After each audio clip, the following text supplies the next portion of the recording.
computer. Okay. How's my hair? Oh, it's great. How's my hair? So let's see. I think you reached out to me initially in maybe like June or August of last year, and it sounds like so you started there at what in February, and you said you guys were 12 people.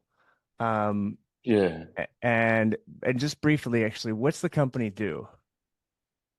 So we do restructuring and in largely in insolvency related matters and financial advisory, Okay. business advisory.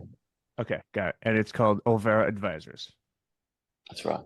Okay, wonderful. So before we started, how are things working with you guys for webinars, or what were you guys thinking about in terms of webinars? We weren't really thinking anything to do with webinars. I think when I came on board, I guess there was a need and there was no platform for us to be able to do anything on. So webinars were just an idea, and I guess after conversations with you and conversations with our directors and just the very large set of information that we're trying to convey, I think webinars became a very big viable option for us. Yeah. And what made them like viable?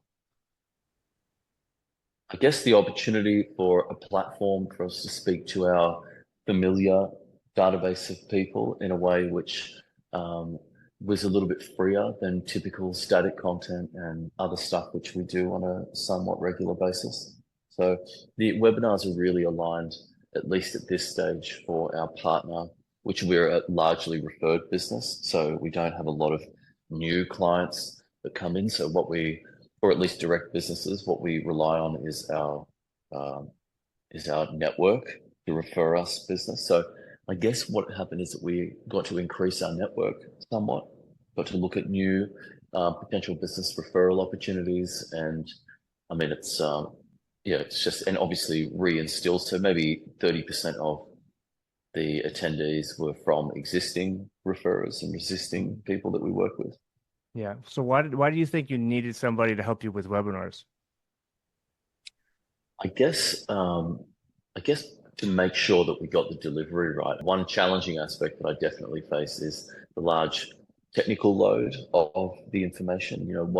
What's important to some people is not important to the next. So what I really wanted to do was to make sure that we could have somebody assist balance out the information that we're trying to convey, and obviously the technical delivery of that. And just giving the accountants that are delivering it just a little bit of comfort around they're delivering it properly and obviously the energy too. So I think there's a different energy with somebody who knows what they're doing when it comes to a webinar, and people have a lot of different misconceptions of what webinars are and what they do, and I think for us at least it's been very very crucial. Mhm. How were things after you guys did the first webinar, and I kind of advised on how to do that and execute it, and you executed that on your own. And then I was there for the next webinar, kind of really making sure that things went well. So from your perspective, how did that go after you guys brought me on?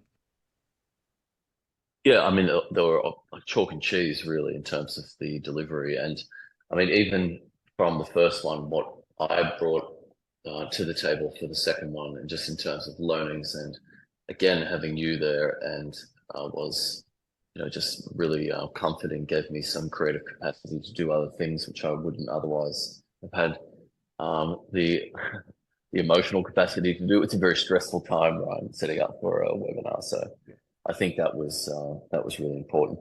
And I think the others, having someone else there who knew about webinars. Again, people have a lot of misconceptions about what they are, a lot of questions about what they think other people think that they can be, and I think that your involvement was key.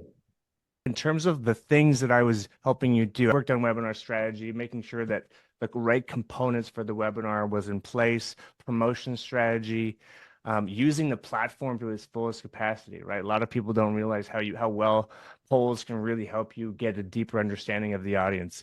Am I missing anything that I that I worked with you with on?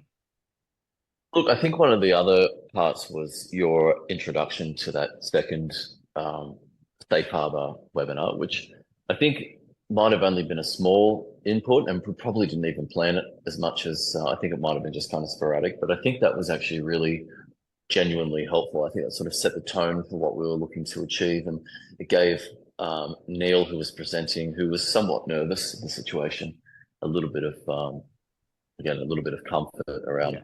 that we were on the right track. And we also had hundreds of people show up too. So I mean, that's also really it instills a lot of confidence. I think that the polls that we did in the second one were just again, chalk and cheese better. I think that the way that we delivered it was better. I think that our marketing was better.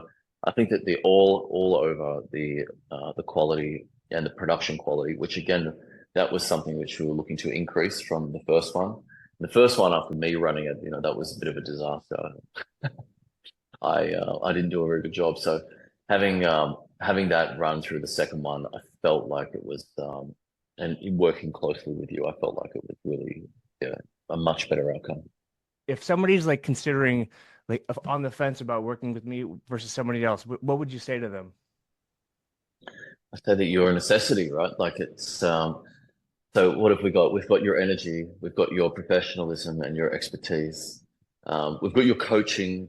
We work together on CPD related items, which are plenty outside of your and my purview, even to agree with. So I think that your going above and beyond for us was, man, it made all the difference. And it's given us not just confidence in delivery, but also confidence that we can now do this consistently. And we've got a partner that we can rely on to do it. And before that, everybody talks about doing a webinar, and it's very hard because if you do one, it doesn't come off. Everyone's like, I told you so. So it sort of has this double-edged sword to it, right? But it's like playing golf, right? Everyone can hit a ball, but no one's really good at it. But I think that I think that with you on board, I think that we're really good at it.